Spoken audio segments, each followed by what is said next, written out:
Hello, I'm Bella May, and welcome to the second video about the making of Christine's Masquerade dress from the Phantom of the Opera movie. If you missed last week's video, you shall find that link somewhere about here. And now we can go on to part 2, which is about the corset and the corset cover. So the corset itself is a fundamental part of a structure for costumes and historical garments, and really this dress, this costume from the Phantom of the Opera is no different. Corsets were definitely worn in the 1870s, and I of course was going to make one for this project to not only be historically accurate, but also screen accurate, because you do see Christine wearing a corset a few times in the movie as well as the Broadway show, and it makes sense because it's historically accurate. So I of course was gonna make a corset. I did have a crazy idea to draft the pattern for my corset myself, not using a pattern and just completely giving it a go and see what happens. You will see how that turns out in the latter part of this video, so you can watch that. But I did decide to self-draft it, and I decided to draft it based on this ad here. This is something I saw pop up on Pinterest and did some digging into it. It was the correct era, and I really liked the look of it, so I decided to base my design off of this corset. I did decide to make this corset with an outer layer of the same silk taffeta that I will be using for the outer part of the dress. And this is something I decided to do because why not? I had some extra fabric and it's a really pretty coral fabric. And so that is what I decided to do for this corset. So I realized last minute that I did need a corset cover. This was also standard practice to have a corset cover. It basically helped smooth the structure of the corset from being seen through the outer dress. I don't know if that made sense, but basically to just help smooth the whole bodice so that you wouldn't really notice that you were wearing something structured underneath. That at least is my best understanding of a corset cover. I think there's also some other reasons behind wearing a corset cover. I'm not gonna go into that in this video, but I did realize that last minute I needed to do that or wanted to do that. So I am going to make that and put it in this video as well. So I think that's basically the intro for this video. Now we can just go on to making that corset, which I drafted myself, and the corset cover. So the first part to drafting this corset was to basically just draw out the pattern pieces. I kind of had sketched out a preliminary pattern piece shape and sizes type thing on my iPad. Wasn't anything mathematical. And then here I got a little bit more mathematical with, deducting how much waste I was adding to each pattern piece and etc. But overall, I wasn't being too mathematical on this one. I was just kind of feeling what needed to happen. After I got that feeling sketch, I guess you could call it, I went ahead and kind of taped these pieces together just to see what shape I was achieving with the different pattern piece sizes. After I had that, I kind of adjusted my paper patterns by putting on my dress form and kind of visualizing what needed to change based on that. After I did some of that adjusting, I went ahead and cut out my first mock-up. I just did it out of a basic canvas, which ended up being quite ratty and such, but it was just a draft. So here I needed to add a little more hip room, and then here my stomach was kind of pushing out, kind of like a spoon busk would do, but this is too early for that type of corset, so I needed to adjust that. And then I needed to pinch in this area a bit to make it a little more dramatic curve. It was a bit of a flat front. And then here's draft number 2, again made out of canvas, but this time I used twill tape for my temporary boning channels. I am pretty happy with this draft. The only thing I'm really gonna change is again to narrow not the pattern, but the boning placement. And also the lacing is a bit uneven, so I'm gonna straighten out that. So 2 drafts, and I decided to go on to the real fabric this time. After making those adjustments to my pattern, I cut out my coutil fabric and also my silk taffeta.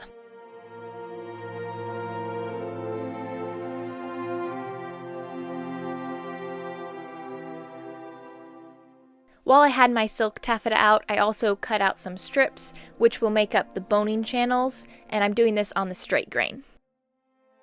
And now comes the time to combine both of these layers, the coutil and the silk taffeta. And here, because the outer fashion fabric needs to be just slightly larger than the underlayer, I pin my silk like this, and that basically allows for that extra room that the silk taffeta needs. And then I baste it all in place.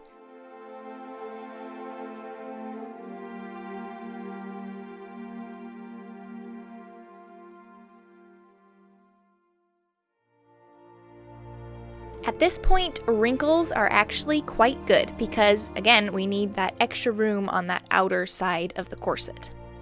And after I got it all basted, it's now time to assemble all the pieces together.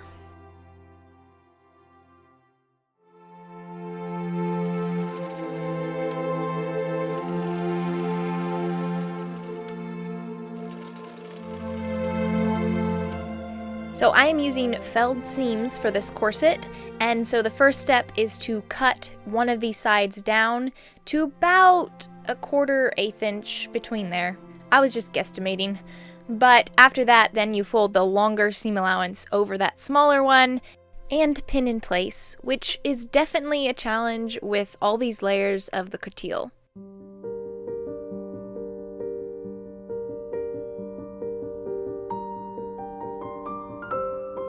And then I'm just securing these felled seams with a top stitch.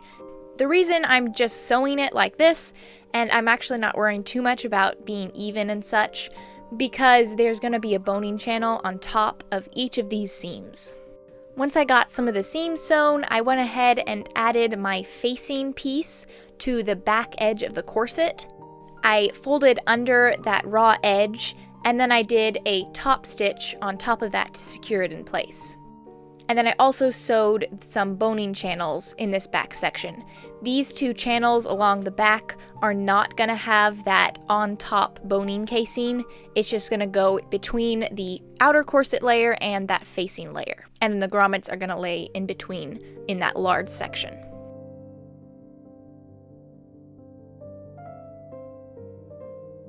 I have the seams sewn as well as that back edge sewn on both half of the corset, and before I go on to attaching those boning channels, I am going to place my waistbands.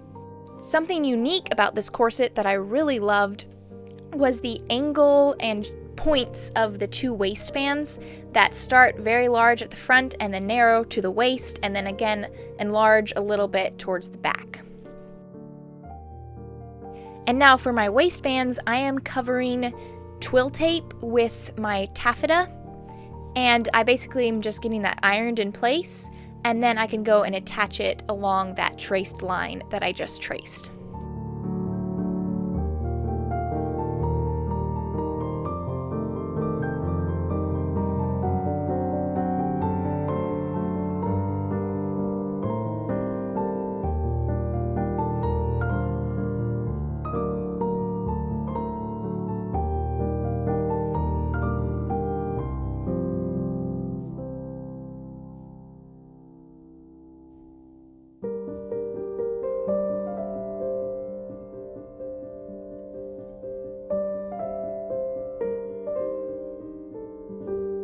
And that's the finished result of attaching these waistbands to the corset. Overall, I'm pretty happy with the result, and I think it adds a really unique touch to the corset. Once I got those waistbands in place, I am now going to attach my busk. And so on the facing for this front piece, I marked where I needed to knot sew for those busk openings. And then I went on to doing the other side of the busk.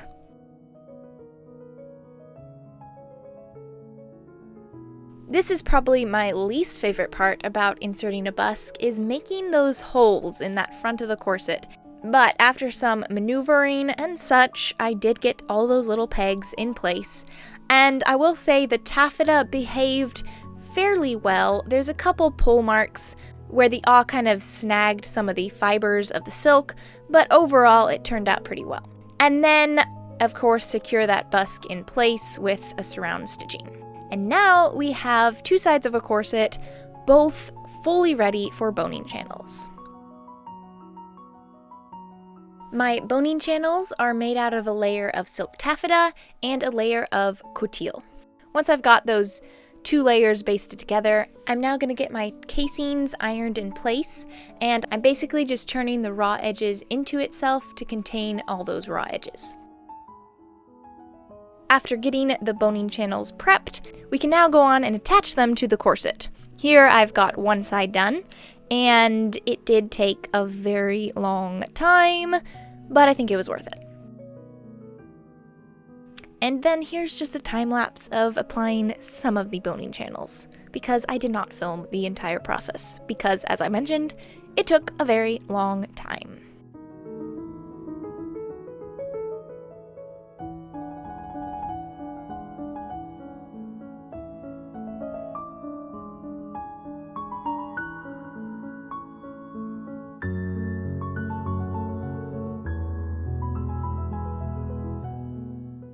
Yay, all the work of that boning channel attachment is finished, and it's a very unique corset. I don't know if I've quite seen one like this before, and I am pretty happy with it. Just all the lines and the silk taffeta comes together pretty well, at least in my opinion.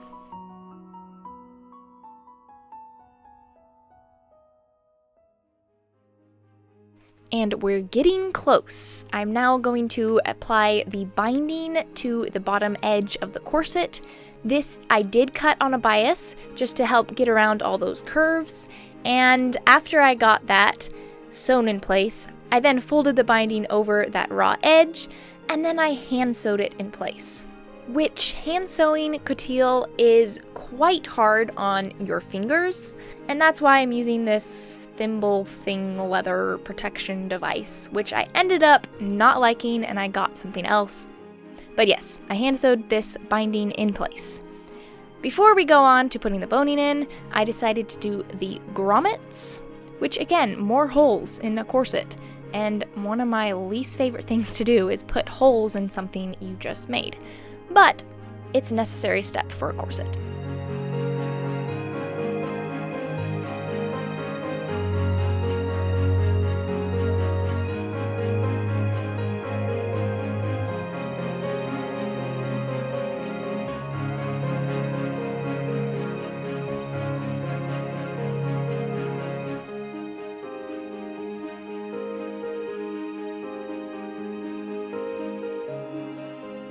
With that all finished, we can move on to inserting the boning. I am using synthetic whalebone, and I'm using this belt sander that's in my dad's workshop to smooth down those corners. And then here's something that I decided to do. I am putting holes in my boning. Why, you might ask? Well, I decided I wanted my flossing to actually go through the boning. I used my little punch to punch a little hole out.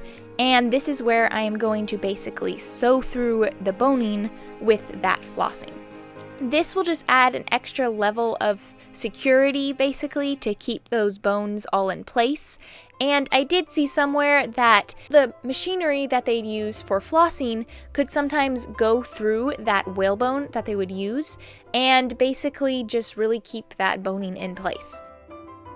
And then, of course, inserting the boning was a long process because my boning channels are very tight. They were very tight. Let's just leave it at that. So this is the flossing design that I landed upon. I decided to use this one because it kind of matched the flossing shown in that advertisement of the corset. So I decided on a design that kind of replicated that. And then here's the little thimble that I ended up using, and I'm actually quite happy with how it works. It actually stays on my finger and protects my finger, so that's nice. And then the flossing did take quite a while to do. I did get a hang of it and just spent several evenings applying all that flossing, because there are a total of 24 bones in this corset. Yep, 24 bones, which means there are 48 ends to floss. So yeah, definitely took some time. But I'd say the finished result was worth it, My first time flossing a corset, and definitely happy with it. And not shown on camera, I attached some lace to the top edge of the corset.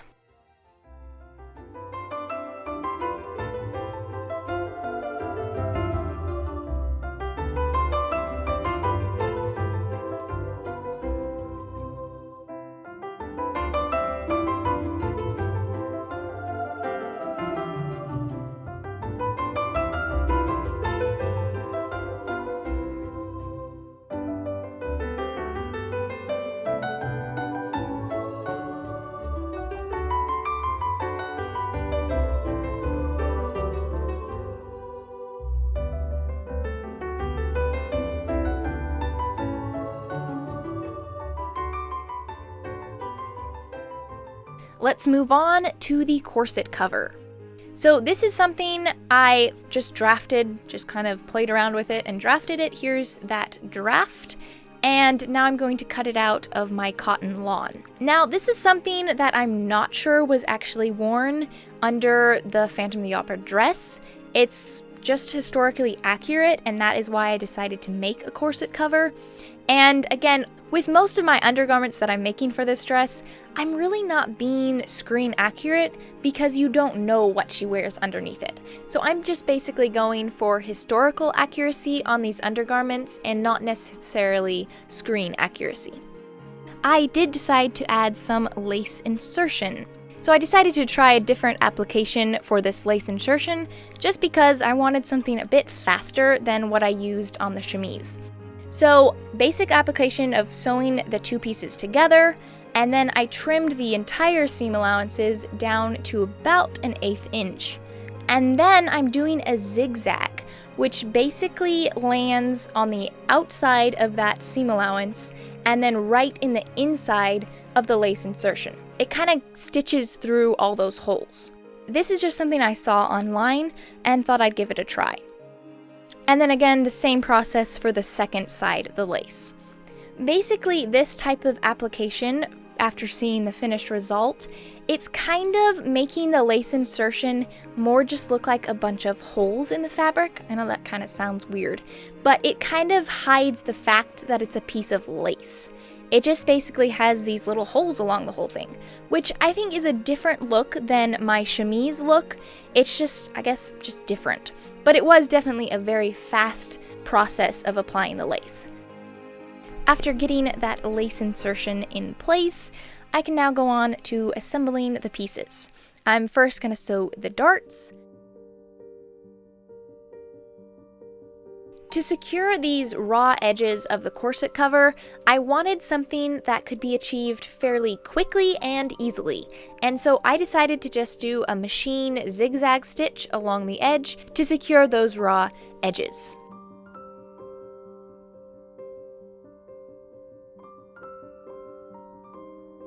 Once those darts were sewn and pressed, I then went on to sew my shoulder seams and side seams. And at the shoulder seams, I do have that lace insertion to match up. Now, my seam allowance here is 1/2 inch, and so after I sewed it, I trimmed it down to about 1/4 inch, and again, bound those edges with a zigzag stitch. So once I got those seams sewn, I wasn't done quite yet. I decided to add a lace to the top edge of this, and I am using this same lace that I used on the corset. To secure that raw edge of the fabric along the neckline, I just folded it kind of under the lace and then zigzagged it in place. And I don't know if this is a actual technical way of containing raw edges. I just decided to give it a go. It contained those raw edges, and that was the purpose, right? And then along the top edge of the armhole, I added some more lace just to, add a little bit of flair to it. And I added some divots to the scallops just to, again, add some extra detail because why not?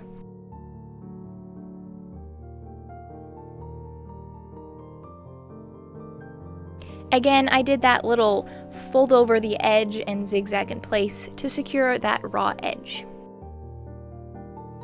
So along the front edge, I need to fold in this extra seam allowance that I added. I'm basically doing an angled fold, and this will help take away some of the bulk that would add up to that very top edge of the corset cover. So an angled fold just kind of displaces some of that bulk to different areas. And then along the rest of the armhole where there's not lace securing the raw edges, I'm just doing a tiny rolled edge. And then the bottom edge of the corset cover, again just a rolled hem that I am going to hand sew in place.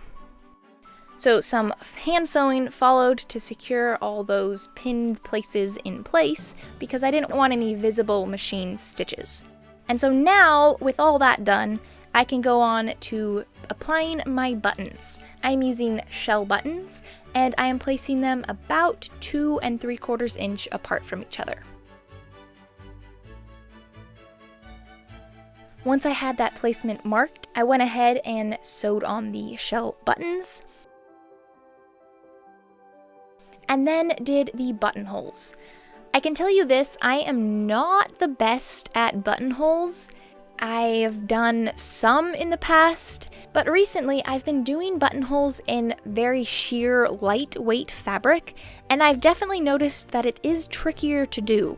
But with this one, I actually found a little trick, I guess, to get them actually looking okay. And I can't really explain what trick that was. I just somehow was able to make these buttonholes look a little bit presentable. So there's only one more step to this corset cover, and that is a last-minute decision to insert some ribbon into this lace. I was going to use a light pink ribbon, but I didn't have any in stock, so I decided this red was the next best option because it matched the flossing thread that I used on the corset.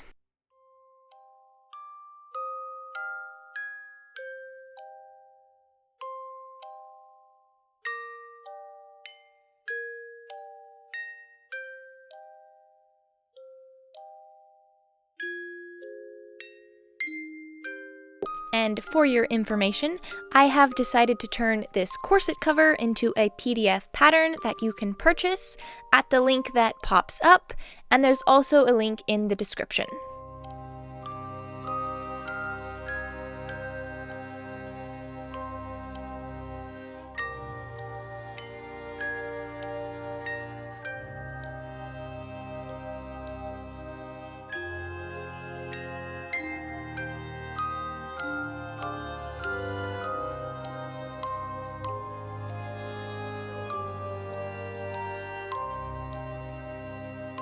Oh, and you might have noticed this. This was a little alteration I needed to make last minute because I made the corset cover too small at first. I don't know how that happened. I guess I'm human and I made it too small. So I had to add that little piece of fabric to make the corset cover fit. So there you have it. My attempt at making self-drafting my very first corset. It was definitely an experience and I learned a lot through it, but I don't know if I would do it again because there are some phenomenal patterns out there for corsets that would be just as easy to use and really achieve a great result. And I should have made another draft or multiple more drafts than I did to really get a better fit. But overall, for my first attempt, I'm okay with how it turned out. And I did spend a lot of time on it, and a lot of time. But it's a pretty corset, and it works for this project. So we can go on to the rest of the structure for this dress, which of course is the hoop skirt and the petticoats. So that will be next video. Be looking out for that. And then we shall continue on this project together. As always, if you're new around here, you can subscribe with that red subscribe button, and then be sure to leave a comment, a like, and then go out into your own sewing area and learn, create, and inspire.